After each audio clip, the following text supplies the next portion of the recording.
Actualicémonos en Hablemos de calidad en el laboratorio clínico, Universidad de Antioquia, Escuela de Microbiología, Centro de Investigación y Extensión, Programa de Educación Continua. Actualicémonos en martes 11 de agosto de 2020. Muy buenas tardes. Este encuentro será transmitido en vivo por nuestra página de Facebook de la Escuela de Microbiología de la Universidad de Antioquia y luego será alojado en nuestro canal de YouTube. Es para la Escuela de Microbiología de la Universidad de Antioquia causa de gran satisfacción el compartir con ustedes nuestra actividad académica. Actualicémonos en. Saludamos de forma especial a los integrantes de la Escuela de Microbiología que nos acompañan el día de hoy. Saludamos también a nuestros conferencistas, a las profesoras Dori Edith Vélez Macías y Natalia Andrea Gómez Grimaldos. De igual forma saludamos a profesores, estudiantes, egresados, empleados, amigos de la Escuela de Microbiología y demás invitados que nos honran con su compañía en nuestra página de Facebook el día de hoy. Vamos a iniciar la conferencia la importancia de la trazabilidad metrológica en laboratorios con énfasis en laboratorios clínicos, a cargo de la profesora Natalia Andrea Gómez Grimaldos, quien es ingeniera química de la Universidad de Antioquia, magíster en biotecnología de la misma institución, doctora en biotecnología de la Universidad de Antioquia también y docente de cátedra de aseguramiento de la calidad, instrumentación y metrología de la Escuela de Microbiología de la Universidad de Antioquia. Profesora, bienvenida. ¿Buen sonido? Sí, profe, se le escucha muy bien. Perfecto. Gracias, Diego. Bueno, entonces yo voy a hablar en la charla sobre la trazabilidad metrológica, las ventajas y la aplicación que tiene la trazabilidad metrológica. De entrada, para poder dar un contexto de lo que es la trazabilidad metrológica, a mí me gustaría contarles o decirles, qué pena, disculpen. Me gustaría contarles o decirles que realmente la trazabilidad metrológica es una herramienta que nosotros utilizamos. La trazabilidad en general, la trazabilidad metrológica se refiere al Sistema Internacional de Unidades. No obstante, la trazabilidad es la propiedad de un resultado de la medición, es decir, de un mensurando. Nosotros, todos los que estamos en el ámbito de los análisis del laboratorio, nosotros tenemos dentro de nuestro ámbito profesional las mediciones. Entonces, la trazabilidad metrológica realmente es la propiedad de un resultado de esa medición, de esa actividad profesional que nosotros realizamos. Esa propiedad debe tener la capacidad de poder relacionarse con una referencia mediante una cadena ininterrumpida y documentada de calibraciones, cada una de las cuales, de esas calibraciones, contribuye a la incertidumbre de la medida. Entonces, yo quiero comentarles o quiero contarles que realmente la trazabilidad de los resultados de la medida es un elemento clave para garantizar la correcta diseminación de las diferentes unidades de medida, desde los patrones internacionales o en general de referencia hasta los patrones e instrumentos de medición que utilizamos en nuestra labor diaria. Yo quiero dejar claro, a partir de esta conferencia, que la trazabilidad metrológica no es en el instrumento, no es el instrumento el que tiene trazabilidad, sino la medición o el mensurando que obtenemos o que realizamos con ese instrumento. La palabra trazabilidad viene de las raíces traza y habilidad. Traza, que significa ordenar los medios para un logro o específico, y la habilidad, que significa cualidad de. Entonces, si nosotros miramos el ámbito de la semiología de la palabra trazabilidad, nosotros podemos decir que la palabra trazabilidad significa el seguimiento global entre diferentes actores, interlocutores, que intervienen en un proceso, en este caso la medición, en el que todos los eslabones de la cadena son fundamentales para mantener un sistema eficiente y asegurar la calidad de esa medición obtenida. Esto es una definición que han dado el Instituto CIDESI y CONACYT de México. La pregunta es, ¿en qué documentos nosotros encontramos la trazabilidad? Pero hablando de la trazabilidad metrológica, entonces nos vamos a referir a las normas ISO/IEC 17025 de 2017, la cual nos habla de los requerimientos generales de la competencia para las pruebas y calibraciones en laboratorio.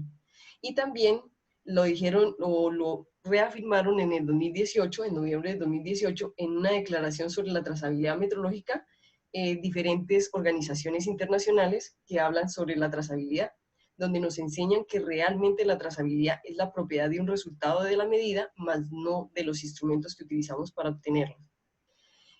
Nosotros tenemos que la trazabilidad es una cadena ininterrumpida de referencias, de patrones. Entonces, aquí iniciamos la trazabilidad, y la trazabilidad tiene en su jerarquía mayor al Sistema Internacional de Unidades. Nosotros, entonces, vamos a tener nuestro resultado de medición, y aquí inicia nuestra trazabilidad metrológica, es decir, la trazabilidad propia de nuestras instituciones, de nuestras empresas, de nuestro laboratorio. Nosotros tenemos nuestro resultado de medición. Ese resultado de medición viene de un instrumento que debe ser calibrado y que aporta una incertidumbre. Entonces, lo que quiere decir la trazabilidad es que nosotros iniciamos nuestra trazabilidad metrológica a partir de nuestros procesos, y lo vamos referenciando con una cadena de eslabones ininterrumpida que vienen con unas calibraciones y unas incertidumbres asociadas, lo cual me lleva a que mi resultado sea comparable independientemente del lugar y del tiempo en el que se realicen o en el que nosotros obtengamos ese mensurando con respecto a patrones de referencia internacionales que hacen que mi medición tenga calidad. Entonces, vamos a hablar de que en la cadena de la jerarquía de la trazabilidad encontramos al Sistema Internacional de Unidades. Al Sistema Internacional de Unidades tenemos un patrón primario. Ese patrón primario tiene una fabricación, una validación, en el cual se le asocia una incertidumbre. Esa incertidumbre aporta a la incertidumbre del patrón secundario, ya que el patrón secundario se compara con el patrón primario. Y entonces a ese patrón secundario se le asocia una incertidumbre que es un poco mayor, un poco más grande que la del patrón primario. Igualmente, nuestro patrón interno de trabajo va a ser comparado con el patrón secundario o con el patrón primario, y viene o conlleva las incertidumbres que traen esos patrones de referencia. Ese patrón interno me va a servir a mí para calibrar y validar mi método, mis procedimientos de medición, y también me va a servir para asegurar mi resultado de medición, que es realmente al que se le adjudica la trazabilidad. Realmente la trazabilidad es una propiedad de mi mensurando, de mi resultado de medición. Y ese resultado de medición tiene una incertidumbre asociada. Entonces, la trazabilidad metrológica es una diseminación, realmente es una distribución de yo cómo le adjudico las diferentes unidades de medida a los procesos que yo llevo para asegurar la calidad de mi resultado. La trazabilidad metrológica es la propiedad que ofrece o da seguridad y confiabilidad de los fundamentos académicos, científicos y prácticos del resultado de una medición. Yo me quiero devolver acá. Yo quiero que ustedes observen que para elaborar un patrón primario, un patrón secundario, un patrón interno de trabajo, de referencia, poder manejar y comparar mi instrumento de medición, validar mis procedimientos de medida y obtener un resultado de la medición, conlleva mucho trabajo científico. Entonces, la trazabilidad es lo que me da a mí la comparabilidad con todo ese bagaje académico, todo ese bagaje científico y toda esa experiencia que se ha tenido, y que da seguridad de que mi resultado realmente tiene una calidad. Entonces, en la trazabilidad metrológica manejamos una carta de trazabilidad. Esa carta de trazabilidad es un documento que contiene un diagrama que presenta los fundamentos de mi mensurando. Y no solamente presenta los fundamentos, sino que muestra la calidad y muestra los conocimientos y el bagaje científico con el cual yo logro ese mensurando. Entonces, ¿cuáles son los elementos de la trazabilidad metrológica? En mediciones, la trazabilidad tiene un mensurando. Ese mensurando tiene que ser trazable hacia el Sistema Internacional de Unidades mediante los materiales de referencia certificados con incertidumbre asociada. El segundo elemento, los patrones de trabajo deben ser trazables a valores de materiales de referencia certificados nacionales o internacionales.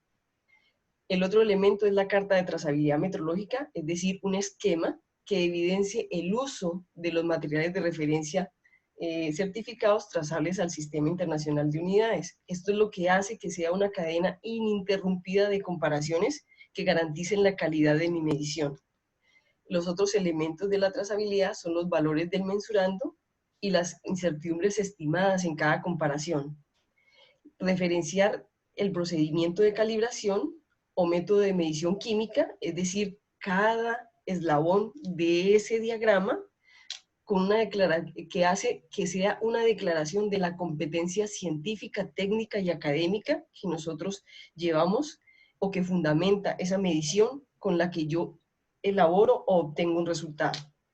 Y referenciar siempre el organismo responsable de la calibración, no solamente de mi equipo, sino de los materiales de referencia que yo estoy utilizando para fundamentar mi método. Entonces, les voy a hablar de la trazabilidad en mediciones analíticas.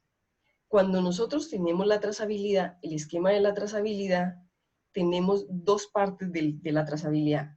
Tenemos la trazabilidad que depende de los materiales de referencia, que depende de los institutos y de los laboratorios nacionales de metrología. Entonces, en la trazabilidad metrológica tenemos como mayor jerarquía al Sistema Internacional de Unidades. En este caso yo puse mol porque es una de las unidades del Sistema Internacional de Unidades que utilizamos en las mediciones químicas. Entonces, ¿qué información nos proporciona cada símbolo en el diagrama? Siempre que veamos este símbolo, vamos a entender que son los métodos o los procedimientos mediante los cuales vamos a lograr esas comparaciones. Y en los que veamos rectangulares, vamos a entender que son las magnitudes, el valor, la codificación, el mensurando con sus unidades respectivas asociadas al Sistema Internacional de Unidades y su incertidumbre asociada. Entonces, la carta de trazabilidad tiene dos partes. Una parte que es la que yo elaboro de mayor jerarquía, la que hace a mi mensurando trazable al Sistema Internacional de Unidades. Entonces, en la cabeza, la mayor jerarquía está el Sistema Internacional de Unidades con la unidad de mol, donde a ese Sistema Internacional de Unidades hay un método primario con el cual yo logro ese procedimiento. Ese procedimiento tiene unos materiales de referencia primarios, certificados, que me ayudan a hacer la comparación y a que este material sea de referencia primario y sea trazable al Sistema Internacional de Unidades. Con esto ya he logrado la trazabilidad del material de referencia primario.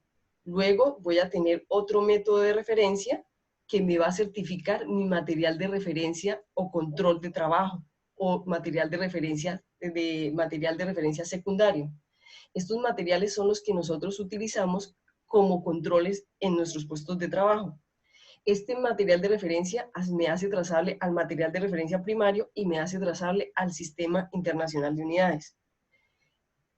Entonces yo con este material de referencia certificado o interno de trabajo hago mi procedimiento de mi método de trabajo, mi método de medición, y de ese método de medición saco un resultado de medición que en base a toda esta cadena ininterrumpida de comparaciones se hace trazable al Sistema Internacional de Unidades y que me da la competencia técnica y me da la seguridad de que todo esto está basado en un bagaje científico y académico que hace que mi mensurando tenga la calidad que yo necesito.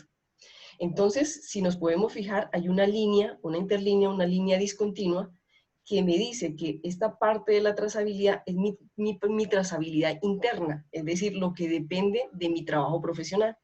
Y esta parte de trazabilidad es lo que depende de los materiales de referencia, es decir, de mis proveedores, del sistema de gestión con el cual yo compre mis controles, del sistema de gestión con el cual mis proveedores me aseguren que los procedimientos, los kits, los dispositivos de medición y los reactivos tienen una trazabilidad al Sistema Internacional de Unidades y que me aseguran una calidad. Entonces, esta es una carta de trazabilidad o un esquema de trazabilidad.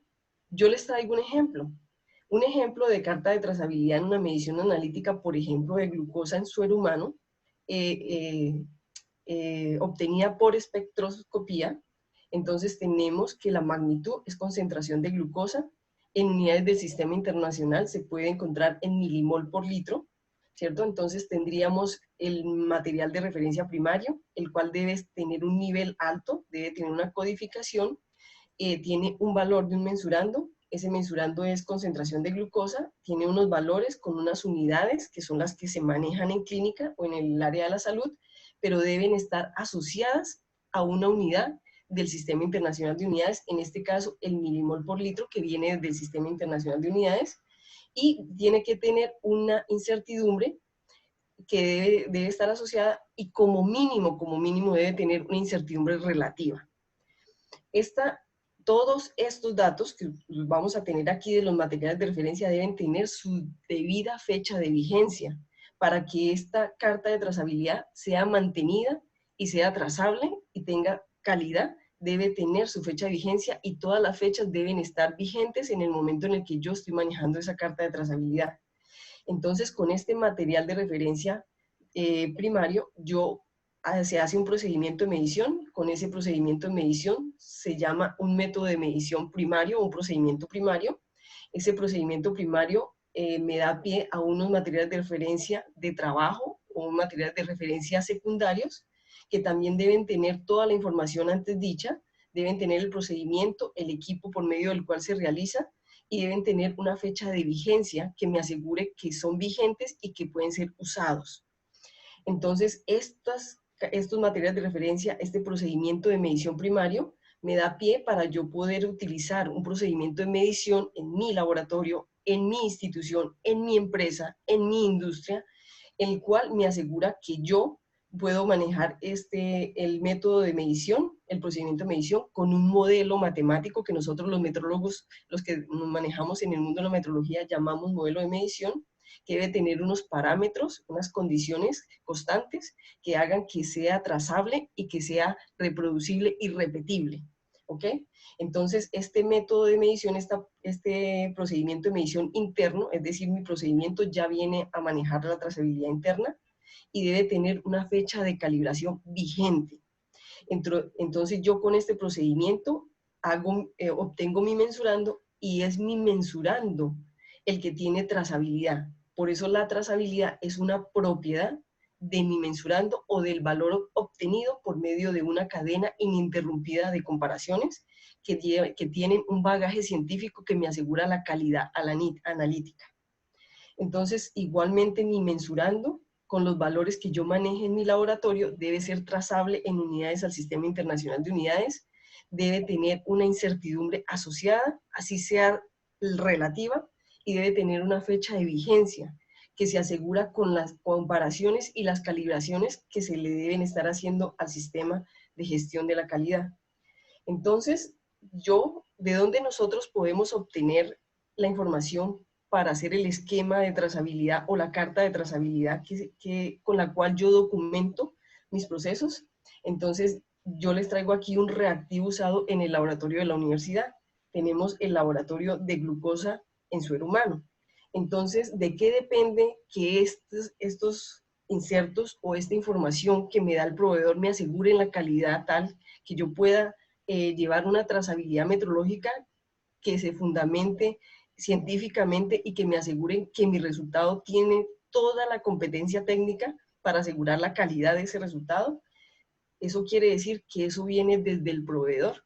En el momento en el que yo, en mi sistema de gestión de calidad, aseguro la calidad, aseguro los procesos para escoger los proveedores que me van a dar a mí esos materiales, esos procedimientos, esos controles y esos dispositivos de diagnóstico que me van a asegurar que mi medición va a ser trazable al Sistema Internacional de Unidades y por lo tanto confiable y fiable. Entonces, aquí tengo otra vez la misma carta de trazabilidad, pero les voy a mostrar cómo se usa la información. Entonces, he nombrado o he enumerado los diferentes elementos de la carta del diagrama de trazabilidad para que veamos cómo se obtienen de ese inserto o de esa información que me da el proveedor. Y con respecto a esto, esto también nos da pie para saber si ese proveedor es bueno, si es malo, para calificar ese proveedor dentro de mi sistema de gestión de calidad y saber si realmente tengo que buscar otro proveedor que me venda mejores dispositivos de diagnóstico o mejores procedimientos o que me asegure una mejor información desde el fabricante del método. Entonces, vamos a empezar con el 1. Entonces, yo vengo acá y veo que mi proveedor me da un inserto o una hoja de calidad, de garantía de esos procedimientos. Entonces, yo empiezo a armar mi carta de trazabilidad. Realmente mi trazabilidad se fundamenta en mi método de medición y la voy haciendo trazable con las comparaciones hacia el sistema internacional de unidades. Entonces, lo primero que yo hago es buscar que la magnitud, es decir, el valor de mi mensurando, que es la concentración de glucosa, realmente tenga las unidades o sea trazable a ese sistema internacional de unidades. Entonces voy y busco en la hoja de calidad, de garantía de calidad de los dispositivos, de los reactivos y de los kits, miro si realmente él me está vendiendo unos reactivos que tengan unidades trazables al sistema internacional de unidades. Entonces voy empezando a encontrar toda la información. Entonces aquí me dice que es glucosa, y aquí me dice que es suero humano, y aquí me da los valores y me da las unidades respectivas que me van alimentando cada elemento de la carta de trazabilidad. En la parte 2, donde ya voy a manejar el material de referencia, entonces me voy y él me dice que maneja un patrón de glucosa.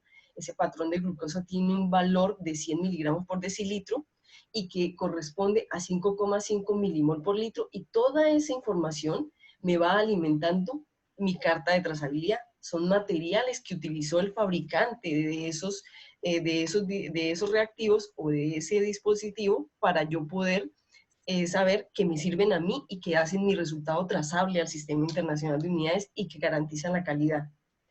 Vamos al siguiente paso y vemos que el calibrador o el material de referencia secundario o de trabajo también viene donde él me garantiza que este método se desarrolló con ese material de referencia certificado y por lo tanto puedo sacar toda la información referente a los valores con las unidades trazables al sistema internacional de unidades, con la codificación del material de referencia, con el método de referencia con el cual se obtuvieron todos estos resultados, y me tiene que dar los valores o la cantidad de datos con los cuales sacó toda la información estadística que se fundamenta mis valores. Entonces ya llego a mi trazabilidad interna, es decir, el elemento 4. Entonces yo tengo un método de medición que puede ser por analizador o puede ser por espectrometría. Entonces en ese método yo lo tengo que codificar, tengo que validarlo, tengo que sacar el modelo de medición, tengo que tener mis parámetros o condiciones constantes que hagan que mi procedimiento sea repetible, reproducible y que por lo tanto sean trazables a este procedimiento que me vendió el proveedor. Entonces vengo y comparo y veo que todo lo que yo estoy teniendo aquí, todos estos datos van saliendo de mi proveedor hasta el tiempo en el cual yo tengo que hacer el procedimiento para asegurar que voy a obtener un mensurando que sea trazable al sistema internacional de unidades y que tiene una incertidumbre relativa mucho más grande a todas esas comparaciones que han venido alimentando una incertidumbre asociada. En este caso, yo les estaba mostrando un caso de laboratorio de uso de la trazabilidad en laboratorio clínico. En este caso quiero enseñarles, por ejemplo, un método que es aplicable tanto al laboratorio clínico como al laboratorio de ensayo, para que no pensemos que la trazabilidad es algo solamente correspondiente a los laboratorios en las áreas de la salud, porque ese es un gran error que siempre hemos tenido las personas que trabajamos en la industria y que trabajamos en los laboratorios de ensayo. Pensamos que los que tienen que tener mucha calidad son de los que depende la salud, y no necesariamente, porque todo servicio que uno preste debe tener o debe fundamentarse bien para que sea de calidad. Entonces, quiero que ustedes vean una carta de trazabilidad de medición de pH. Entonces tenemos el método primario. Este método primario me muestra el procedimiento primario con el cual se obtiene. Esto se hace por las celdas de Harnett. Estas celdas de Harnett es el método primario de medición de pH. Lo hicieron en el Senan de México. Este aparato es del Senan de México. me da los valores patrones, que son los valores de pH con los cuales puedo hacer comparable y que tiene una incertidumbre asociada de 0,05 en unidades de pH con un factor de cobertura de 2. Este material me sirve para calibrar o para asegurar la calibración y la validación del método secundario, que esto se hace en celdas diferenciales potenciométricas. Aquí ustedes pueden ver un ejemplo muy pedagógico de lo que es una celda potenciométrica. Entonces, con este método de medición, tengo un material de referencia de secundario o de trabajo, en el cual yo manejo la celda de potencial de ion de hidrógeno, que es esta celda diferencial potenciométrica, con los mismos valores de los patrones del material de referencia primario y con una incertidumbre un poco mayor, que cubre o es inherentemente contiene a la incertidumbre del material de referencia primario. Luego entonces llego a mi laboratorio y en nuestros laboratorios tenemos los potenciómetros o conocidos como pHímetros. En los potenciómetros, que son electrodos combinados, tenemos un modelo de medición. Ese modelo de medición es el que nos permite a partir de la potenciometría obtener los valores de pH con un modelo de medición creado por el hombre y con una incertidumbre que está alimentada por todo el eslabón desde el Sistema Internacional de Unidades hasta mi medida, hasta mi mensurando, que es de pH en unidades y con incertidumbre asociada, obtenida con un potenciómetro. Entonces, esta parte es obtenida en mi laboratorio y esta parte es la que yo baso en comparaciones al Sistema Internacional de Unidades de acuerdo a los materiales de referencia que yo use y que use mi fabricante y con el cual yo lleve mi método a ser trazable o comparable con el Sistema Internacional de Unidades. Entonces ustedes dirán, bueno, pero entonces el pH es tanto aplicable a la industria como aplicable a los laboratorios clínicos. Resulta que la trazabilidad también está en la industria. Por ejemplo, aquí les traigo la trazabilidad de una medición analítica de cobre en agua. También hay para plomo en agua, hay para mercurio en agua, hay para arsénico en agua, hay para todos y la mayoría se hacen por técnicas analíticas. Entonces lo mismo, tendríamos el Sistema Internacional de Unidades, tendríamos el material de referencia primario, tendríamos la técnica de medición o el procedimiento primario, tendríamos el material de referencia secundario. Ese material de referencia secundario es lo que hace trazable a mi método o procedimiento de medición, el cual es el que yo voy a utilizar en mi laboratorio. Por ejemplo, acá manejan la técnica de espectroscopía por absorción atómica. Esta espectroscopía debe ser trazable a los procedimientos primarios y con los materiales de referencia, tanto el secundario como el primario, al Sistema Internacional de Unidades. Con esta cadena de trazabilidad que viene desde la jerarquía mayor del Sistema Internacional de Unidades, obtengo un mensurando que se llama concentración de masa de cobre en agua, que me da un valor con unas unidades que deben ser realmente asociadas al Sistema Internacional de Unidades y con una incertidumbre asociada. La pregunta es, ¿yo cómo alimento, por ejemplo, una carta de trazabilidad en un laboratorio industrial o de ensayo? Entonces se alimenta con los certificados de calibración, tanto de los procedimientos como de los materiales de referencia certificados. Toda la información sale de los certificados de los materiales de referencia y de las calibraciones de los instrumentos. Entonces, la trazabilidad metrológica se tiene y se mantiene en un laboratorio cuando se realizan las correcciones de los errores obtenidos en los mensurandos con los certificados de calibración, siempre y cuando esas correcciones sean significativas. Y también se mantiene y se tiene o se conlleva trazabilidad cuando se estima la incertidumbre de medición, aunque no se aplique la corrección de los errores de medición. Entonces, cuando nosotros utilizamos correctamente la trazabilidad, siempre nosotros vamos a saber que nuestra incertidumbre, es decir, el valor o la distribución o los valores atribuidos verdaderos a ese mensurando tienen que ser un valor, un intervalo mucho más grande que el del fabricante o el instituto de referencia. Entonces, cuando es un fabricante o productor de material de referencia certificado, el valor de la incertidumbre debe ser mayor que el material de referencia con el que soporta su trazabilidad. Y si no es el caso, debe demostrar que tiene o que es competente, es decir, la capacidad de medición del laboratorio para asignar el valor del mensurando y su incertidumbre asociada. ¿Cómo se hace esto? Por intercomparaciones. ¿Ok?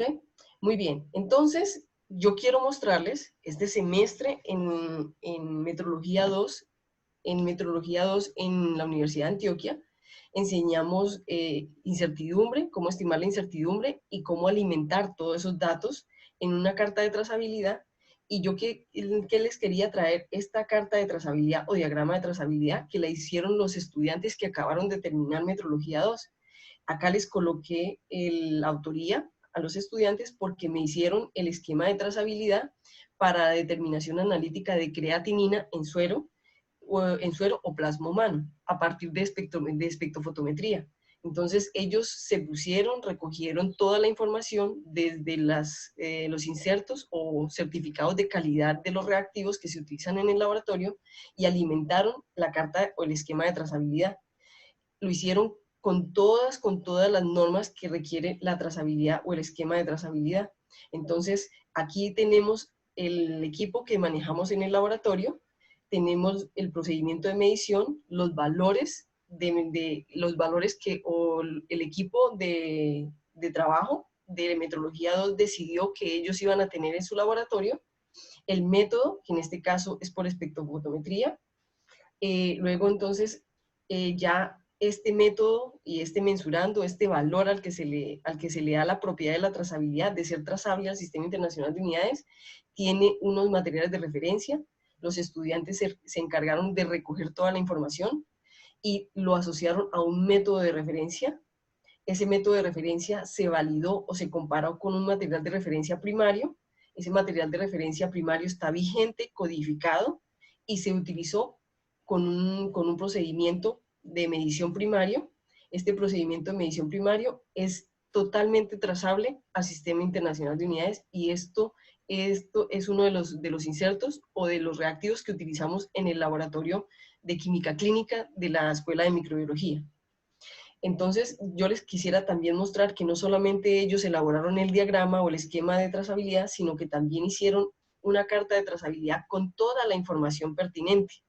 Eso quiere decir que uno solamente yendo a este documento, haciéndolo, manteniéndolo cada vez que obtenemos las calibraciones, las validaciones, estimamos las incertidumbres, vamos a tener una trazabilidad totalmente asegurada y mantenida, haciéndole mantenimiento constante. Entonces, esto es un caso de éxito que a mí me parece muy bueno porque ellos lograron a partir de los datos del laboratorio obtener todo el sistema o toda la carta de trazabilidad. Entonces, la pregunta es, ¿qué es la política de trazabilidad de las mediciones? Entonces, la política de trazabilidad de las mediciones se entiende como, en el ámbito de la metrología, la trazabilidad de los resultados de una medida es un elemento clave para garantizar la correcta diseminación de las diferentes unidades de medida desde los patrones nacionales e internacionales o en general de referencia hasta los patrones o instrumentos de medición que yo utilizo en mi institución, sea un laboratorio clínico, sea una industria o sea un laboratorio científico o de ensayo. Entonces, la trazabilidad metrológica me garantiza que los resultados de medida de mi medición son comparables entre sí, independientes del lugar y del tiempo en el que se haya realizado esa medición, facilitando que puedan ser universalmente aceptados. Eso quiere decir que deben tener mucha calidad por el bagaje científico que tienen todo ese eslabón de comparaciones. Entonces, la política de trazabilidad en cualquier institución es un documento que tiene por objetivo establecer los lineamientos que debe cumplir los productores de materiales de referencia, los organismos de inspección, los laboratorios de calibración, ensayo y clínicos. Eso quiere decir que la trazabilidad me asegura que cuando yo tengo mi medición, mi mensurando, es trazable al Sistema Internacional de Unidades, por lo menos me está asegurando que cumple con los organismos y que cumple con los objetivos y con toda la calidad que se requiere. Entonces, ¿qué se debe hacer para tener y mantener trazabilidad metrológica? Yo quiero que ustedes vean que el contexto de la trazabilidad metrológica se maneja en la industria, se maneja en las áreas de la salud, sea en laboratorios de primero, segundo y tercer nivel, o sea en investigación o laboratorios de ensayo. Entonces, ¿qué debemos hacer para tener y mantener una trazabilidad de mi medición o de mi mensurando? Entonces, lo primero que yo debo tener para mantener y mantenerla es calibrar los materiales de referencia certificados y todos los instrumentos de calibración que deben ser o que son objeto de calibración, deben estar vigentes, deben tener un calendario, una programación de calibración. Realizar las calibraciones subsecuentes, es decir, seguir al pie de la letra esas calibraciones sin saltarlas. Si mi equipo necesita ser calibrado o ha tenido un ajuste, tiene que ser nuevamente calibrado y nunca saltarme ninguna calibración. Tiene que ser un programa que tenga una periodicidad. Debo tener una documentación que me asegure esas calibraciones en el sistema de gestión de la calidad de mi institución. Debo saber validar, debo saber estimar las incertidumbres de mis métodos de medición y con todos estos elementos, las calibraciones, mis materiales de referencia certificados, las periodicidades o mis cartas de control para las calibraciones, la documentación del sistema de gestión, la estimación de las incertidumbres, yo puedo diseminar mi trazabilidad interna y llevarla a partir de todas esas eslabones de comparaciones, hacerla trazable al Sistema Internacional de Unidades y por lo tanto que sea de calidad. Entonces, esto es lo que es la trazabilidad metrológica. Sin embargo, la trazabilidad metrológica en general se refiere al Sistema Internacional de Unidades.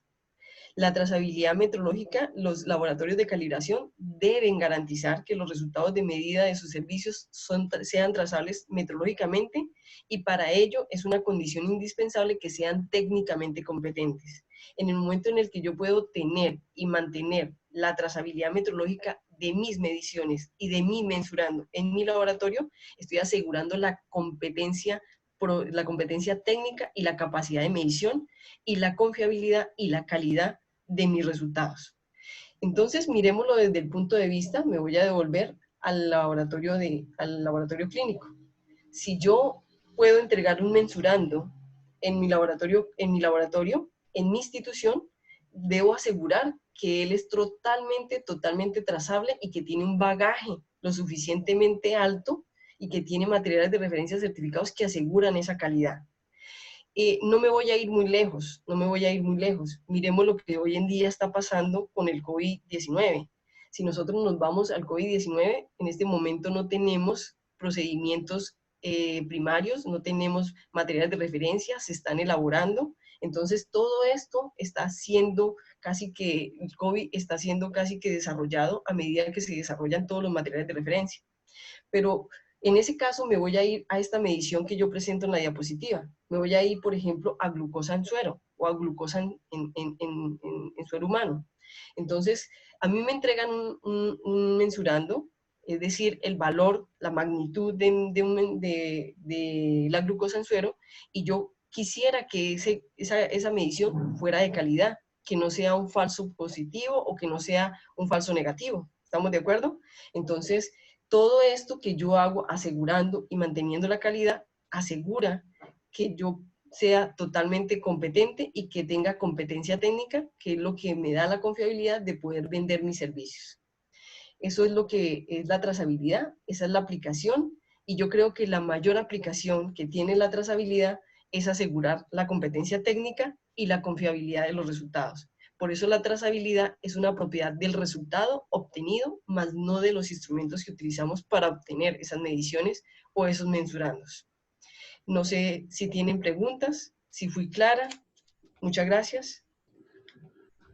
Profe Natalia, muchas gracias por su presentación. Las personas que nos siguen en este momento en vivo, recuerden que nos pueden dejar sus preguntas y comentarios sobre este encuentro en el Facebook Live de la Escuela de Microbiología.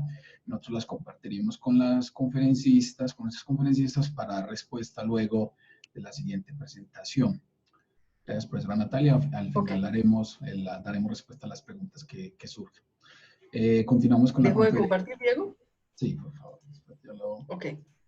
Ya lo termino. Ok, gracias.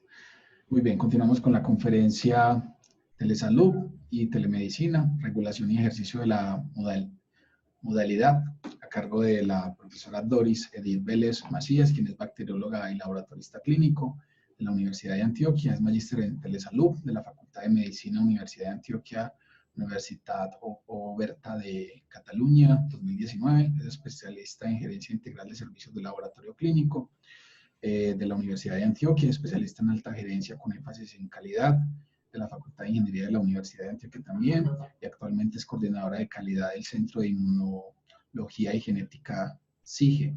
Es asesora del Sistema de Gestión de la Calidad de Diagnomédica y asesora de calidad, seguridad y telemedicina en la Asociación Colombiana de Radiología ACR. Profesora Gladys, bienvenida.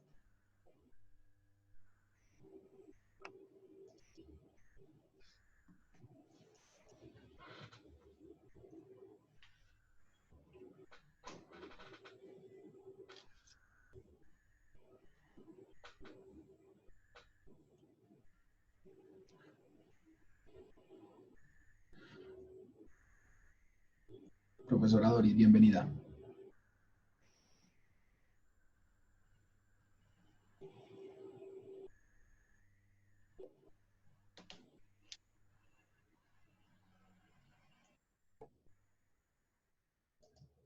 a esperar un momento que la profesora Doris va a activar su micrófono. Gracias.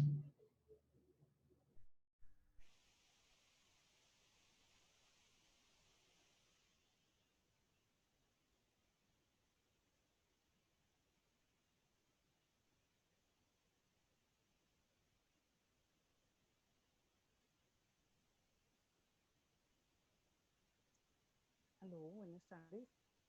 ¿Me están escuchando?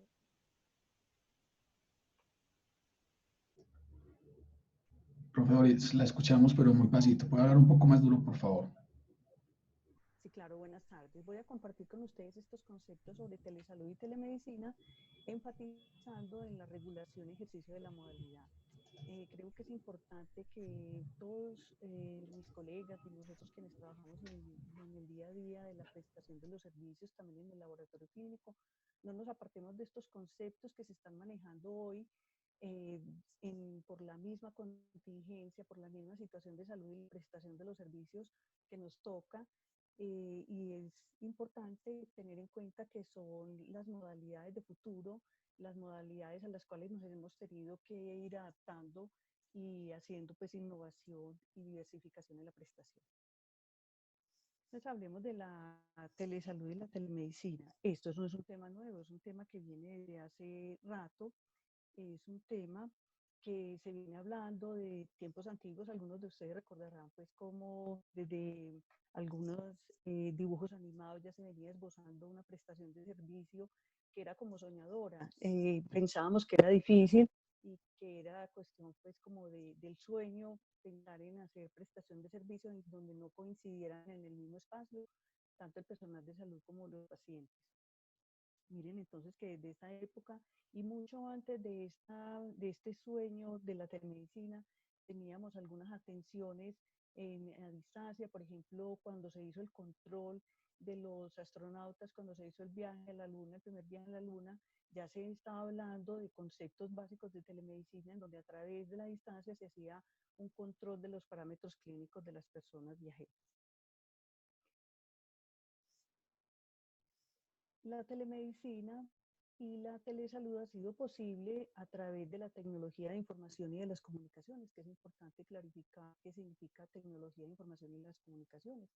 Este concepto hace referencia a las teorías, las herramientas y las técnicas utilizadas en el tratamiento y la transmisión de la información, es decir, la informática, la internet y las telecomunicaciones. A todo ello entonces nos referimos cuando hablamos de las TIC. Hoy tenemos, y en especial desde el año 2019 hasta la fecha, hoy tenemos una gran afluencia de marco normativo que es importante revisar y que estamos haciendo un esfuerzo grande para difundirlo, para que vamos entrando en confianza con esta reglamentación y podamos actuar de manera consecuente. ¿A qué obedece el gran auge que ha tenido la telesalud y la telemedicina en nuestro país? Específicamente la plataforma estratégica del gobierno busca tres conceptos fundamentales: la legalidad, el emprendimiento una palabra muy común en nuestro medio, que es bastante moderna en estos momentos, y también el concepto de equidad. Para esa visión que está contenida en la plataforma estratégica, el gobierno se ha propuesto lograr la triple meta. ¿En qué consiste específicamente para el caso de la equidad en salud? En lograr, a través de la visión de largo plazo, con calidad de los servicios, con salud pública, con un reforzamiento del talento humano, con unas competencias de acuerdo a la modalidad de la prestación de los servicios actuales, y lograr la sostenibilidad financiera.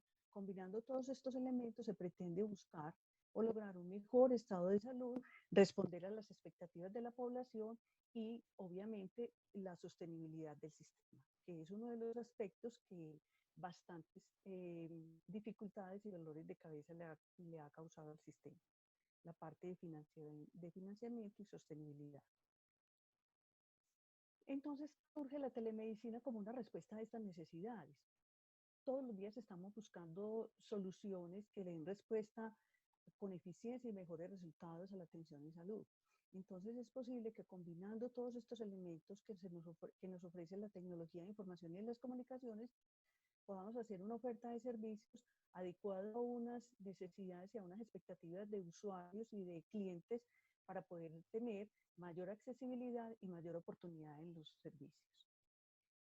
Las tecnologías de información y de las comunicaciones son herramientas, se consideran herramientas, no son servicios, son herramientas, pero favorecen la calidad, la seguridad y la continuidad de la atención sanitaria. También facilitan un rol más activo de los pacientes, esto es importante. Nunca como ahora los pacientes han podido ser interactivos con sus líderes de salud, con las personas que hacen sus controles. Ellos también pueden opinar, pueden hacer un autocuidado y se van haciendo cargo de su propia salud. Eso lo facilitan las tecnologías de información y de las comunicaciones. Y también estas permiten ejercer un control sobre los crecientes costos en salud. Ya decíamos ahorita que para poder lograr la triple meta también había que hacer un control de este parámetro. Estos, ¿por qué están aumentando estos costos? Por el envejecimiento de la población y por el incremento de las enfermedades crónicas. Aquí tenemos una serie de normativa que ha surgido desde el año 2007, una serie de leyes, decretos, resoluciones, y específicamente en los dos últimos años, en el 2019 y 2020, hemos tenido una serie de normatividad que ha venido clarificando un poco más cómo es que se debe hacer la prestación de los servicios, tanto de la telesalud como de la telemedicina, que luego vamos a mirar cuáles son esas diferencias en conceptos, pero específicamente miren cómo se desarrolla a partir del 2010, en que se empezó a hablar propiamente del concepto de telesalud, de telemedicina, de teleeducación, de oferta de servicios y del comité asesor para la prestación de los servicios mediante la modalidad. En el 2018, con la resolución 5857, también se habló dentro de estos conceptos dentro del plan de beneficios, y aparece la 2654 en el 2019 hablando claramente cuáles son las actividades que entran dentro de la telesalud, las categorías de telemedicina, cuáles son habilitables, cómo es que las debemos denominar, qué son las plataformas TIC para trabajar en salud, cómo se deben prescribir los medicamentos, cómo sería lo del financiamiento, la prestación de los servicios y qué significan los modelos de atención. Básicamente sobre estos conceptos es que nos vamos a concentrar en estos minutos. Hay también un marco normativo asociado, no propiamente en salud, pero que sí nos toca porque estamos hablando de plataformas digitales. Es, por ejemplo, la ley 527 que habla de o establece la reglamentación relacionada con mensajes de datos, de comercio electrónico y de las firmas digitales. También la ley 1341 del 2019 que crea la Agencia Nacional del Espectro. Se relaciona mucho con lo que nosotros estamos trabajando en telesalud y telemedicina. También la ley 1273 que habla de la protección de la información y de los datos, y la ley 1266 que establece las bases de datos, cómo se tiene que trabajar de acuerdo con lo que se dice en la ley Habeas Data, y también cómo es que se debe tener la información del personal en los consentimientos del cliente. Vamos a centrarnos un poco en la resolución 2654 de 2019, que es la que habla específicamente de cuáles son los parámetros y cómo es que se debe hacer la prestación de servicios a través de la telesalud y la telemedicina. Esta resolución 2654 tiene un objeto claramente definido como el establecer las disposiciones de la telesalud y parámetros para la práctica de la telemedicina en diferentes aspectos. ¿Qué establece esta resolución? Habla de cuáles son las categorías bajo las cuales se puede prestar, cuáles son las características del uso de los medios tecnológicos, qué significa calidad y seguridad de la información en la prestación de los servicios mediante telemedicina, o sea, mediante esta modalidad, y algunos aspectos relacionados con la calidad y seguridad de los datos. Características pues fundamentales para poder trabajar con esta innovación en la prestación de los servicios. La Ley 1419 de 2010 establece los lineamientos para el desarrollo de la salud en Colombia. Desde entonces, aquí se habla del derecho fundamental a la salud. El derecho fundamental a la salud tiene pues una exigencia que es disponibilidad. No podremos ser reconocedores de este derecho si no existe disponibilidad en la prestación de los servicios.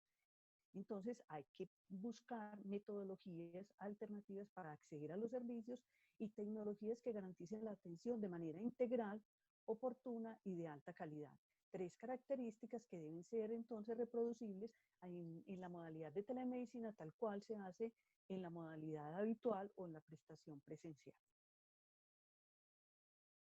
También en la ley 1438 de 2011 se prevén las redes integrales de salud en Colombia. Hace rato entonces estamos hablando de red, una característica importante que se favorece mediante la tecnología de información y de las comunicaciones, pero también debe cumplir con los parámetros de calidad.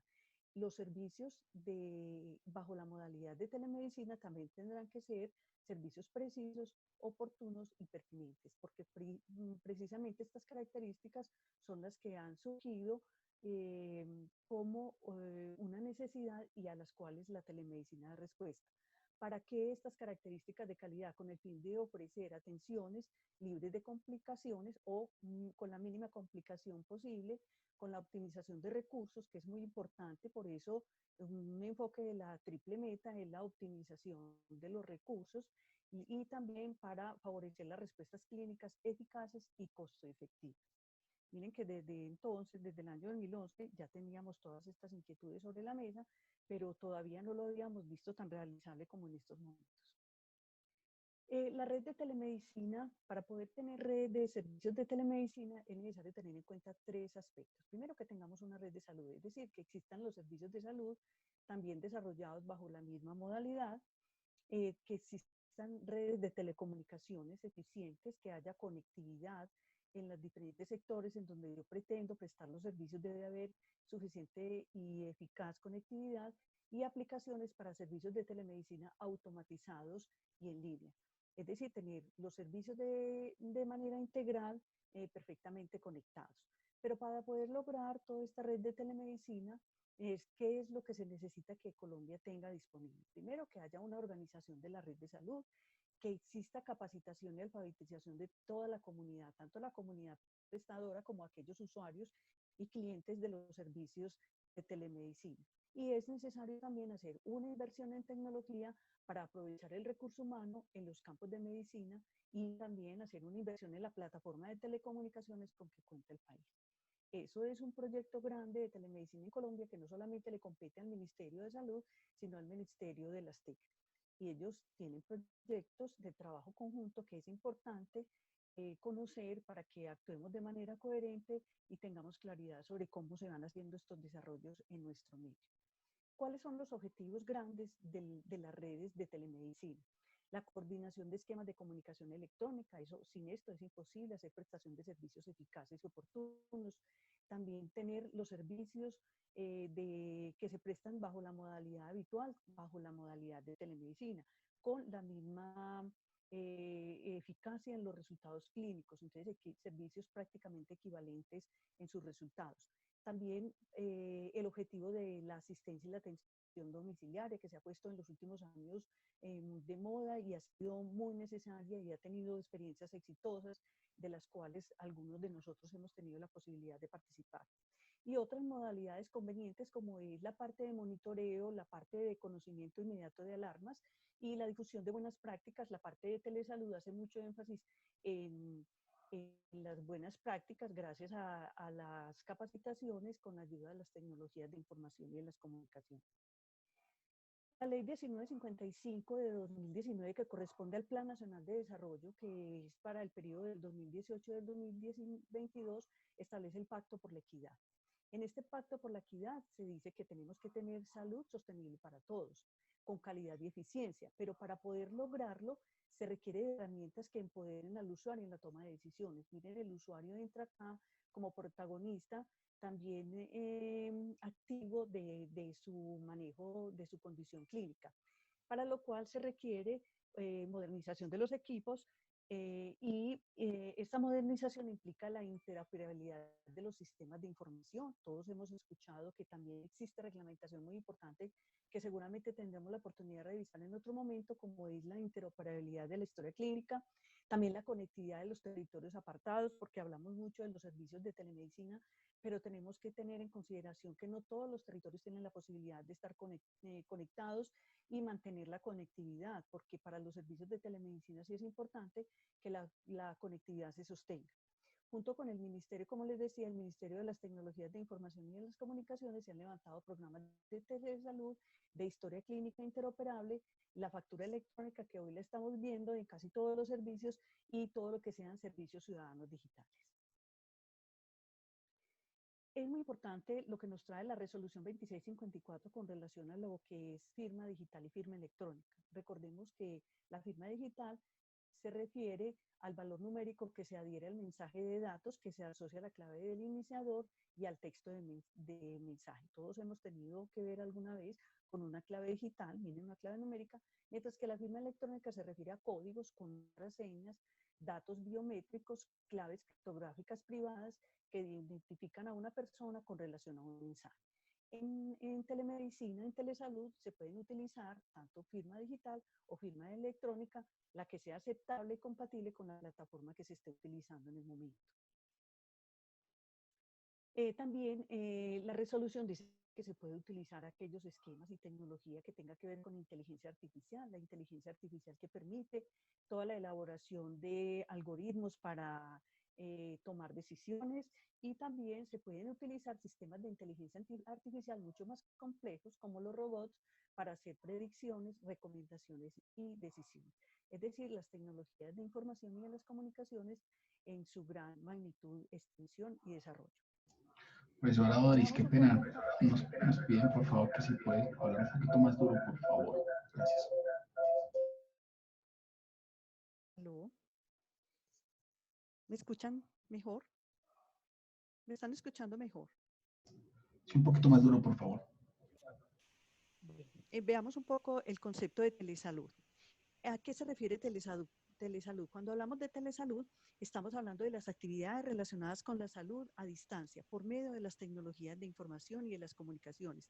Pero el concepto de telesalud es un concepto amplio, como el concepto de salud per se, que es un concepto amplio que incluye todos los conceptos de telemedicina y teleeducación. Es decir, dentro de la telesalud está el concepto de telemedicina. Vamos a ver un poco esa diferencia para que nos quede claro cuándo debemos hablar de telesalud y cuándo debemos hablar de telemedicina, porque aunque sean términos que en muchos casos se utilizan de manera confusa, pues es nuestra obligación hacer la claridad. La ley 1419 de 2010 en su artículo 2 define la telemedicina en Colombia como la provisión de servicios de salud a distancia, es decir, no están en el mismo sitio el prestador y el paciente, y lo puedo hacer para los componentes de promoción, prevención, diagnóstico, tratamiento y rehabilitación. Esta prestación se realiza por profesionales de la salud que utilizan tecnologías de información y de comunicaciones para facilitar el acceso y la oportunidad. Dos conceptos muy importantes a los cuales da respuesta la telemedicina: el acceso, la parte de accesibilidad, y la parte de oportunidad, es decir, la prestación de servicios en el momento en que es necesario. Por limitaciones de acceso u oferta es que se le da respuesta a través de la telemedicina. Generalmente estas son las grandes fallas del sistema de salud que ocasionan todas las dificultades que conocemos. Entonces, si nosotros superamos la barrera del acceso y la oportunidad, estamos utilizando la telemedicina perfectamente como una solución. Esta definición no exime la priorización de la prestación personalizada cuando sea necesario. Es decir, no quiere decir que por el hecho de estar trabajando en telemedicina queda desconocidos los servicios personalizados o los servicios habituales como los prestamos. A consideración médica se tendrán entonces que volver a traer a colación cuando se necesite de acuerdo a la condición del paciente. Hablamos de prestador remisor cuando yo dispongo de una tecnología de información y de comunicaciones para enviar información dirigida a la prestación de servicios.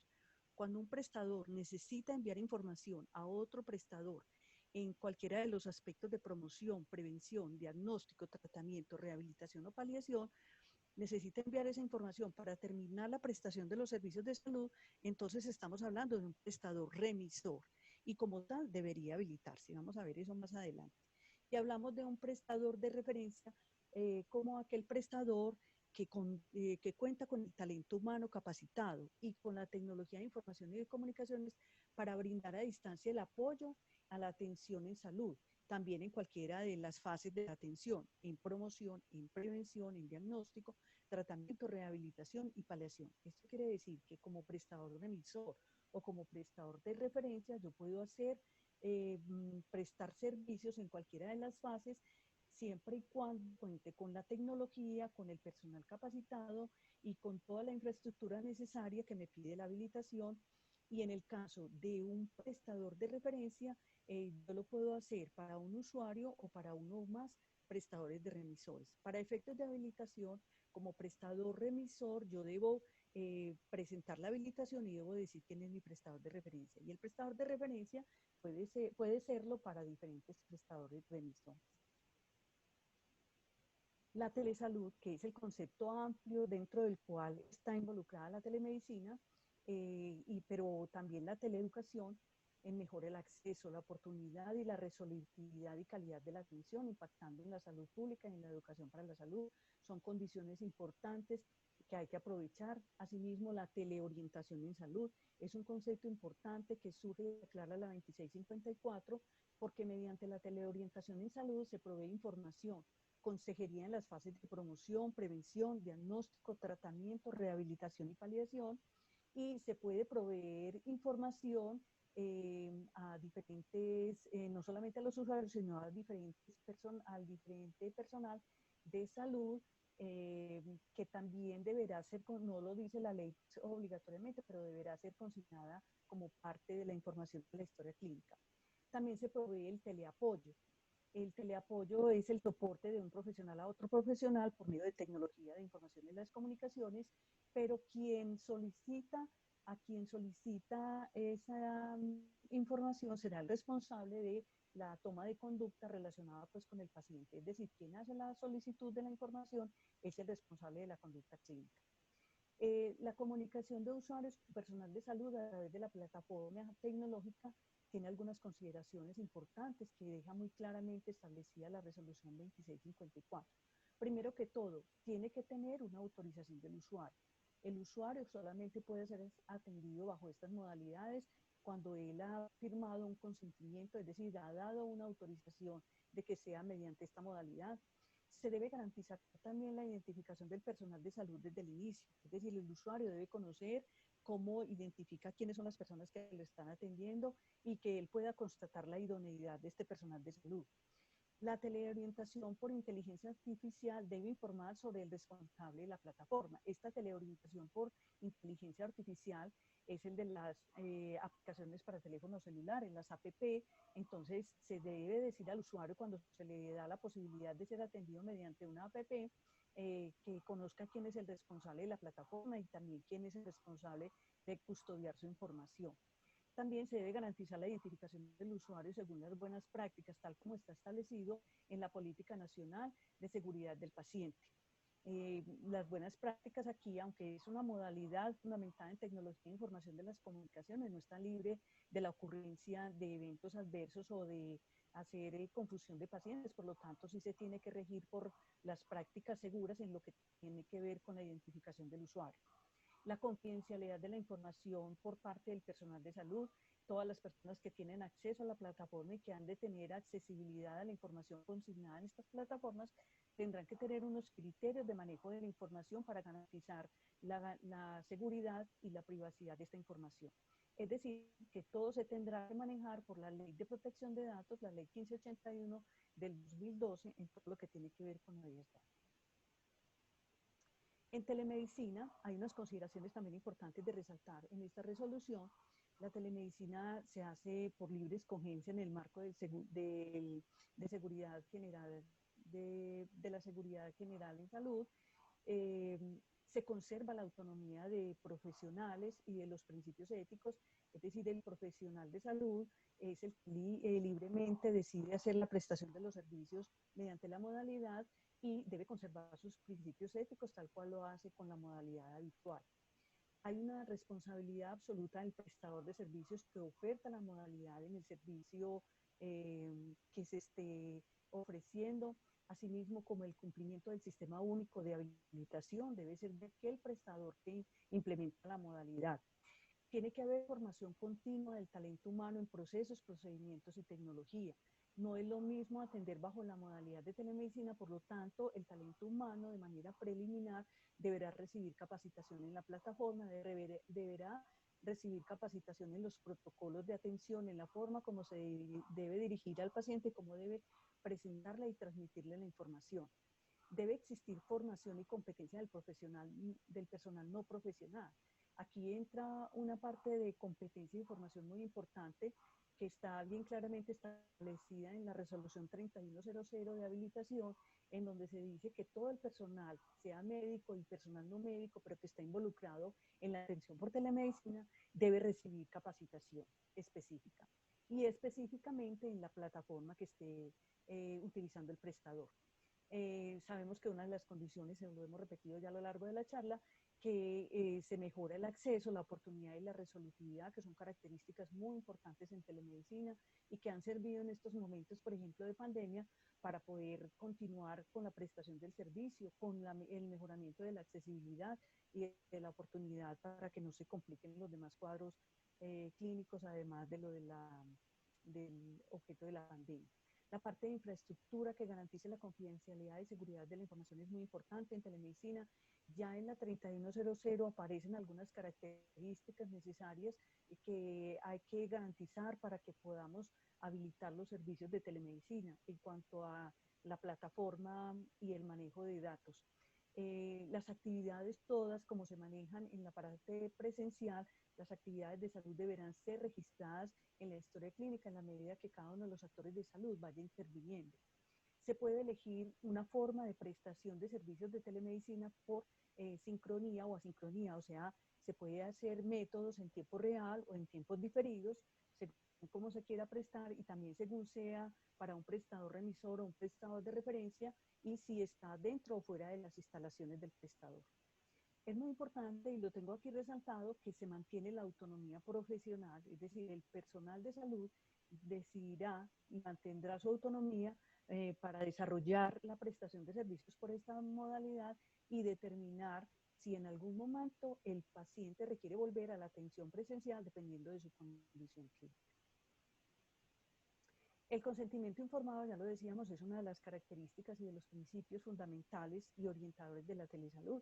Debe tener un documento, una grabación, en donde se pueda verificar que al paciente se le ha hablado del alcance, de los riesgos, de los beneficios, de las responsabilidades, de cómo se le va a garantizar privacidad y confidencialidad, cómo se va a contactar con las personas que le van a atender por telemedicina, si se le va a prescribir medicamentos u otra tecnología, cómo se debe hacer, y cómo debe proceder ante situaciones de emergencia y si le falla, por ejemplo, la parte de conectividad o la parte de las comunicaciones, qué debe hacer y si pasa si sucede alguna violación con la confidencialidad, cómo debe proceder.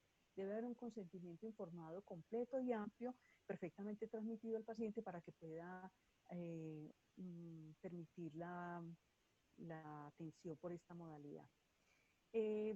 Hablemos un poco de cuáles son las categorías de telemedicina que son habilitables, porque ni la teleorientación ni el teleapoyo son habilitables. Son metodologías que se tienen para el acompañamiento y para facilitar la accesibilidad a los servicios de salud, para facilitar también la oportunidad y la eficacia, pero para efectos de la habilitación de los servicios sí es importante que sepamos cuáles son aquellos que nos dice la resolución 2654. Primero, la telemedicina interactiva. La telemedicina interactiva es una telemedicina sincrónica, la que se hace en tiempo real, utiliza pues tecnologías de información y en las comunicaciones, utilizando videollamada, y donde el profesional responde por un diagnóstico, se hace tratamiento de intervenciones ordenadas, puede conservar su autonomía profesional, o sea, el profesional puede abstenerse de la prestación de la atención y solicitar, debe hacer la solicitud de la autorización al paciente para poder grabar la atención. Esta es la telemedicina interactiva o en tiempo real. Tenemos también la no interactiva, que se utiliza mucho para el prestador de referencia, en donde se puede hacer una atención en salud que no requiere una atención o una respuesta inmediata. Generalmente se hace pues en tiempo diferido y se responde por un diagnóstico. En este caso el profesional respondería por un diagnóstico, por un tratamiento o unas intervenciones ordenadas. Igualmente se conserva la autonomía profesional y debe cumplir con los estándares y criterios de la resolución 3100, que es la de habilitación, establecidos para el prestador de referencia. También tenemos la teleexperticia, que es habilitable también. La teleexperticia, tenemos que decir si estamos prestando teleexperticia, que es la relación a distancia con método de comunicación sincrónico o asincrónico para la provisión de los servicios de salud en cualquiera de sus componentes. ¿Entre quienes se realiza la teleexperticia? Puede ser entre dos profesionales de salud, el que atiende al usuario y el que es el responsable del tratamiento. Y el que atiende al usuario debe ser el que responde por la opinión y por todo lo que quede clínicamente en la historia del paciente. El personal de salud no profesional también puede intervenir en teleexperticia, interactúa con un profesional que le está dando unas orientaciones para el tratamiento o por acciones que podrá realizar el personal no profesional siempre y cuando sean de su competencia. Es decir, no podremos tener telemedicina con personal que no sea competente. Por ejemplo, tener telemedicina o teleexperticia con una enfermera haciendo, por ejemplo, ordenando medicamentos. No podrá ser. Solamente aquel personal de salud no médico tendrá que responder por las acciones de su competencia. Y también puede existir teleexperticia entre profesionales de la salud que requieren hacer un intercambio de conceptos, como el caso de la junta médica, donde se hacen asesorías o intercambio de opiniones y búsqueda conjunta de soluciones clínicas. Y por último, la cuarta categoría, la parte de telemonitoreo, que corresponde a la toma de datos por parte del paciente utilizando dispositivos médicos.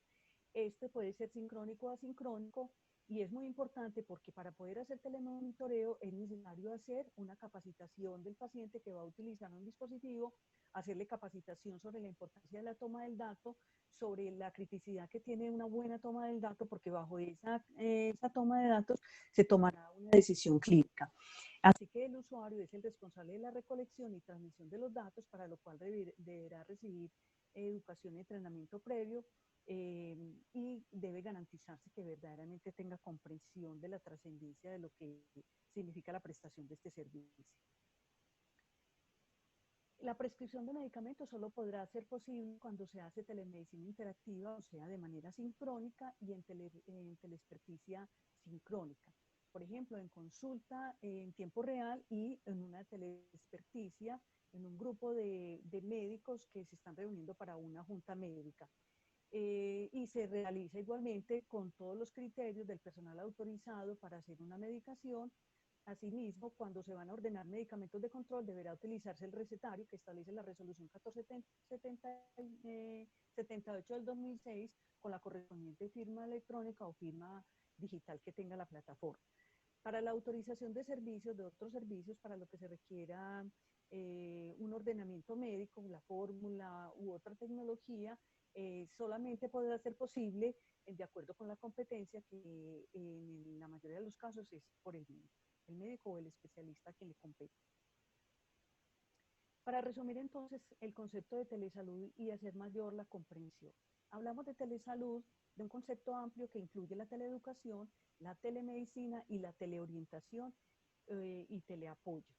Por ejemplo, cuando hacemos teleeducación, Este concepto de teleeducación, en este momento, por ejemplo, estamos haciendo un ejercicio de teleeducación con la educación continuada que está ofreciendo la universidad o la educación de capacitación y actualización. La prestación de los servicios propiamente dichos, que es la telemedicina y la teleorientación o teleapoyo, con el uso de aplicaciones para teléfono celular, con llamadas, con correos electrónicos y con toda la tecnología de información y de las comunicaciones que puedan aportarle a un paciente o al familiar o al cuidador, pero no la prestación del servicio. Solamente la prestación de los servicios se refieren a los de telemedicina. Estos de telemedicina, que son los habilitables propiamente, se pueden prestar como telemedicina interactiva, miren un ejemplo, consulta general y de especialidades, o la rehabilitación que se hace en tiempo real. Entonces esa sería un ejemplo de telemedicina interactiva.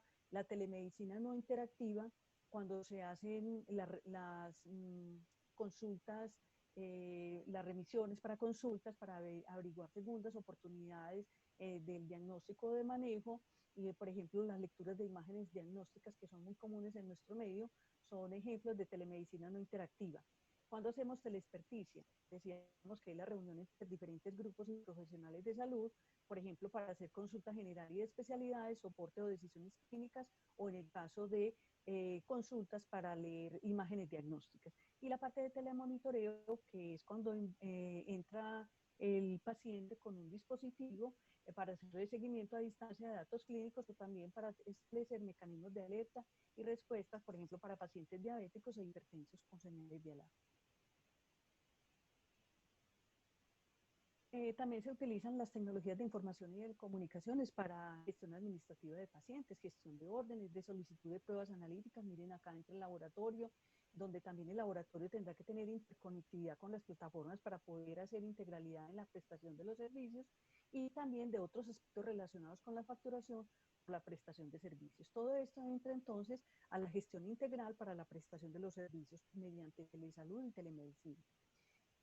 ¿Cuáles son áreas de aplicación de telemedicina? Se pueden utilizar para el cuidado del paciente en el hogar, servicios de emergencia, servicios de información y educación, teleconsultas que hoy en día están ampliamente incrementadas por efectos de la pandemia, y para efectos de una segunda opinión de un profesional.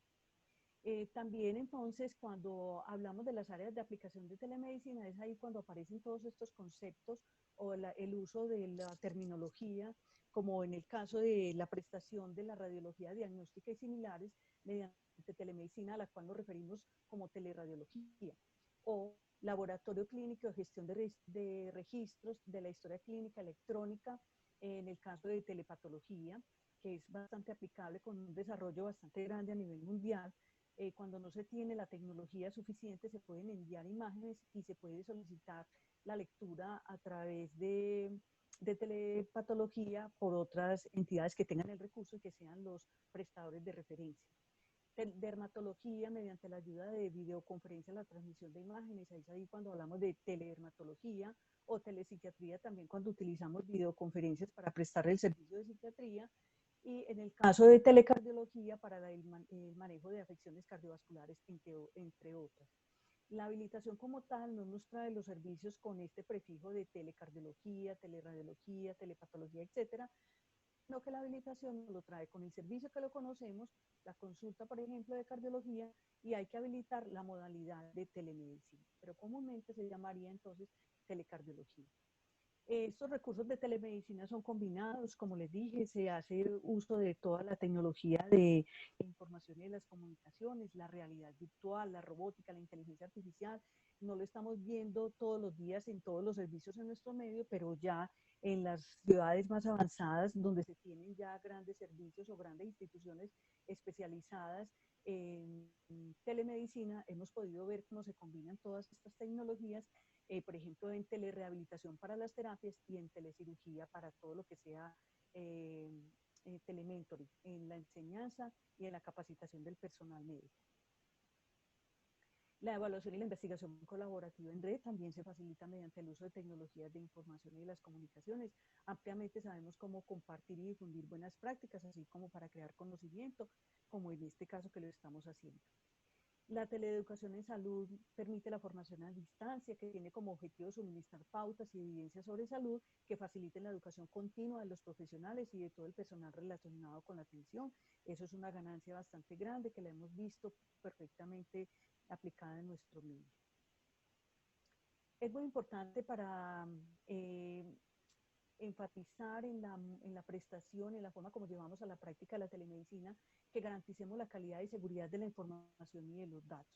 Por eso hay que centrarnos en cuáles son las características que deben tener las plataformas tecnológicas para la telesalud.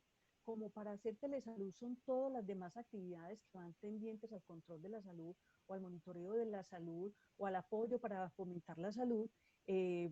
Estas se podrán ser aplicativos web, aplicaciones informáticas, aplicaciones móviles, videollamadas, etcétera, y son responsabilidad de estas plataformas de quien brinda el servicio. Pero para las plataformas tecnológicas en telemedicina, que son ya las utilizadas para la prestación de servicios como prestador remisor o prestador de referencia, deben garantizar autenticidad, integridad, disponibilidad y fiabilidad de los datos. Por eso no todas las plataformas comerciales que conocemos están posibilitadas para prestar los servicios de telemedicina. Se debe garantizar en todo caso estas características. También se tiene que evitar los riesgos de suplantación, es decir, la plataforma tiene que tener un mecanismo claramente definido para la identificación del usuario, para la identificación del personal de salud, para evitar la alteración y la pérdida de confidencialidad de la información.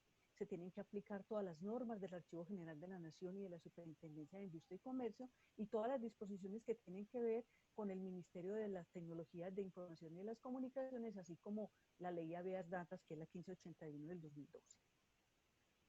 Características que tienen que tener los datos para poder garantizar seguridad, privacidad y protección de los datos personales, igual como lo dice la Ley 1582. Tenemos que controlar los permisos de acceso. Ya dijimos que se tienen que utilizar las claves para poder acceder y garantizar interoperabilidad tanto en contenidos como en el intercambio de datos de acuerdo a la normatividad. Este es el caso, pues, de poder combinar en la historia clínica toda la trazabilidad de la información del paciente. Y cuando se terceriza esa plataforma o esa tecnología de información y de las comunicaciones, el prestador debe verificar las condiciones de seguridad, privacidad y confidencialidad, así como el tratamiento de los datos. El prestador en este caso, cuando tiene tercerizada una plataforma, a través de un ingeniero de sistemas tendrá que certificar por escrito que se cumple con esos parámetros de seguridad, privacidad y confidencialidad para poderle garantizar una atención segura e idónea y eficaz al paciente. También está dentro de la calidad de seguridad de la información de los datos, las plataformas tecnológicas y de las plataformas tecnológicas o dispositivos electrónicos, el garantizar la fiabilidad, es decir, la confianza en toda la información, la integridad y la disponibilidad de la información. En este caso, cuando se utiliza transmisión de información, transmisión de imágenes, de sonido, de video, en muchos casos hay necesidad de comprimir los archivos, entonces en el ejercicio de comprimir y descomprimir se pueden perder datos, se puede perder información importante desde el punto de vista clínico, entonces se tiene que garantizar que no se sufre a través de la transmisión de la información. También la protección de los datos, como ya lo dijimos, que incluye que en algunos casos toda la información que se genere a través de la información de la plataforma tendrá que ser inscrita en la base de los datos del Registro Nacional de Bases de Datos, en la RNBD. Estas bases de datos se tienen que inscribir allí cuando son necesitadas por el usuario para poder estar consultándose en el día a día. Aquellas bases de datos que requieren la consulta continua del usuario requieren ser inscritas en el Registro Nacional de Bases de Datos. Tiene plena validez la firma digital y la electrónica en cualquiera de los documentos generados en el proceso de atención con telesalud o telemedicina, como ya lo dijimos. En conclusión, para poder garantizar que mi plataforma tecnológica cumpla con los requisitos para poder hacer la prestación de servicios de salud mediante la modalidad de telemedicina, tengo que cumplir con la Ley 1582, con el Decreto 090 de 2018 y garantizar todo lo que tiene que ver con la identificación del usuario, de todos los participantes en el ejercicio de telemedicina con todo lo que tiene que ser certificación de servicios, caracterización y tratamiento de riesgos de seguridad digital. Todo lo que tiene que ver entonces con una custodia de la información, con la veracidad y fiabilidad del dato. El responsable de certificar las especificaciones técnicas es el prestador de servicios de salud, no es el proveedor. Yo busco proveedores, pero a través de un ingeniero de sistemas de confianza debo hacer la certificación y la verificación de que todas estas características se cumplen en mi plataforma. En todo caso, las disposiciones generales en telemedicina no se apartan en ningún momento de la prestación de los servicios como se hace de manera habitual. También para telemedicina aplica todo lo que tiene que ver con calidad y seguridad de la atención, es decir, se debe garantizar la accesibilidad, la oportunidad, la seguridad, la pertinencia y la continuidad de la atención, y se tiene que aplicar todo lo de la Política Nacional de Seguridad del Paciente, se tienen que establecer barreras para disminuir o eliminar la ocurrencia de los eventos adversos, es decir, tener un programa de seguridad del paciente acorde con la prestación de los servicios bajo la modalidad de telemedicina. La financiación de los servicios por telemedicina, que es una consideración especial que es importante mencionarla, se están cubriendo pues por estos servicios, son financiados por la UPC, como lo establece la 5857. Y los prestadores de salud deberán estar habilitados para hacer pues el cobro de estos servicios o la facturación de estos servicios. Cuando se va a hacer la prestación de los servicios por extranjeros, ellos solos no lo pueden hacer acá, se tienen que apoyar en un prestador que sí esté inscrito en el territorio nacional y que tenga los servicios habilitados en la modalidad de telemedicina y además que lo haga en el idioma oficial, que es el español. En todo caso, el Sistema General de Seguridad Social en Salud promoverá las actividades de telesalud y telemedicina, como lo estamos haciendo en este momento, en tiempos de pandemia, en tiempos en que lo estamos viendo cómo se ha ido aumentando claramente la prestación bajo esta modalidad. ¿Qué tenemos hoy? Un auge grandísimo en el uso de tecnología de información y las comunicaciones en salud. Para mencionar, en marzo de este año sale la resolución 0521, miren que son resoluciones y legislación complementaria a lo que fue la 2654 y la 3100, las resoluciones del año pasado, pues que nos hablaron mucho más claramente de telesalud y telemedicina.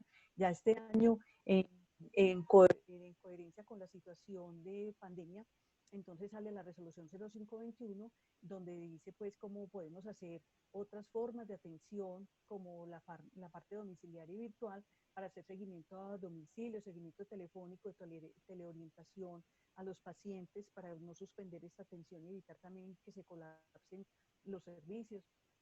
Sale también la resolución 536, para fortalecer todo lo que sea el sistema y el uso de la modalidad de telemedicina. Entonces, se tiene que, y sale la 538 para hacer una autorización transitoria para la autorización de servicios de salud, no solo los de la modalidad de telemedicina, sino otros servicios que no se tengan implementados, pero que pudieran hacerse también con el apoyo de las tecnologías de información y de las comunicaciones con el fin de hacerle frente a la pandemia. Y esta 538 del 2020 que habla muy claramente sobre la parte de plataformas tecnológicas, que aunque son aplicaciones o autorizaciones transitorias o legislación que está siendo aplicada por efectos de este momento coyuntural que estamos viviendo, sí tiene que cumplir con unos requisitos mínimos de calidad y seguridad para poder garantizar una atención. Igualmente se establece pues la necesidad del consentimiento informado.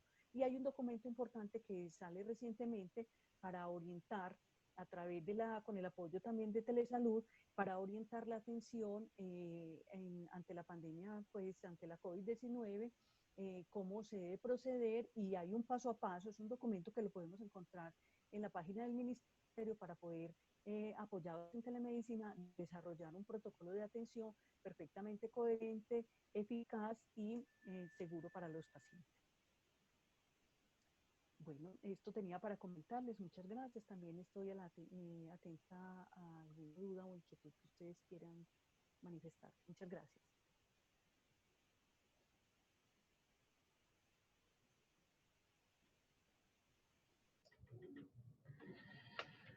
Profesora Doris, muchas gracias por su presentación.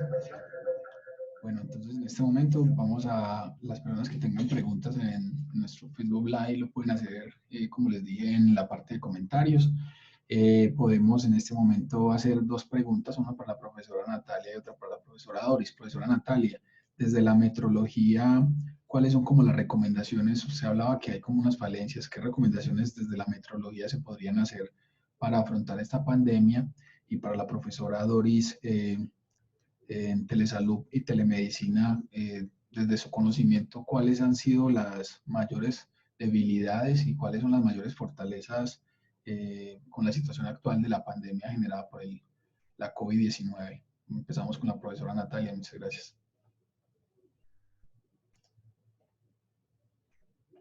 Diego, ¿me repites la pregunta, por favor? Por supuesto. Desde la metrología, usted nos decía que hay como unas falencias. ¿Qué recomendaciones se podrían dar para afrontar esta pandemia? Bueno, entonces yo pensaría, Diego, que principalmente, inicio video, claro que sí, con mucho gusto. Ok, principalmente pienso, Diego, que la principal falencia que tenemos en Latinoamérica, en especial en Sudamérica, es que no tenemos un sistema meteorológico bien fundamentado.